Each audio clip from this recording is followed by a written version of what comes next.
يحكى أن هناك امرأة تصنع الخبز لأسرتها كل يوم، وكانت يوميا تصنع رغيف خبز إضافي لأي عابر سبيل جائع، وتضع الرغيف الإضافي على شرفة النافذة لأي فقير يمر ليأخذه. وفي كل يوم يمر رجل فقير أحدب ويأخذ الرغيف، وبدلا من إظهار امتنانه لأهل البيت كان يدمدم بالقول: الشر الذي تقدمه يبقى معك، والخير الذي تقدمه يعود إليك. كل يوم كان الأحدب يمر ويأخذ رغيف الخبز ويدمدم بنفس الكلمات: الشر الذي تقدمه يبقى معك، والخير الذي تقدمه يعود إليك.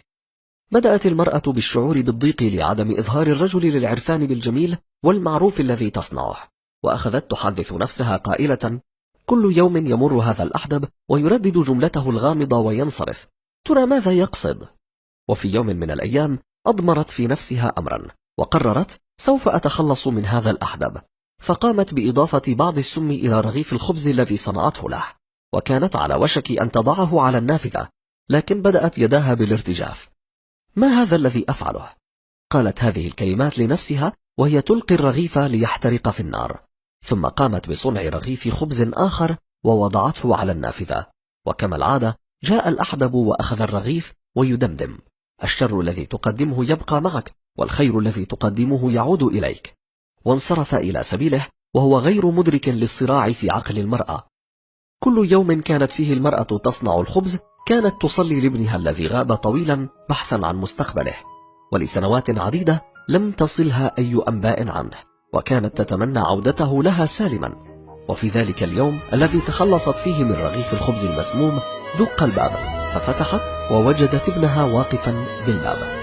كان شاحبا متعبا وملابسه شبه ممزقة، وكان جائعا ومرهقا، وبمجرد رؤيته لأمه حضنها وقال لها: الحمد لله الذي استطعت أن أراك، إنها لمعجزة لوجودي هنا.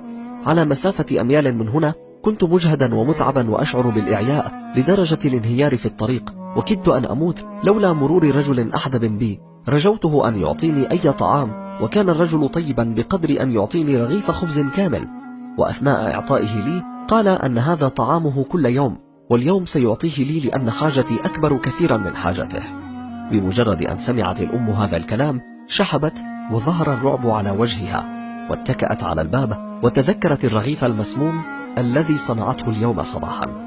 لو لم تقم بالتخلص منه بالنار لكان ولدها هو الذي أكله، ولكان قد فقد حياته. لحظتها أدركت الأم معنى كلام الأحدب: الشر الذي تقدمه يبقى معك، والخير الذي تقدمه يعود إليك. فافعل الخير ولا تتوقف عن فعله حتى لو لم يتم تقديره وقتها، لأنه في يوم من الأيام سيكافئك الله على ما فعلت، سواء في حياتك الآن أم في الآخرة.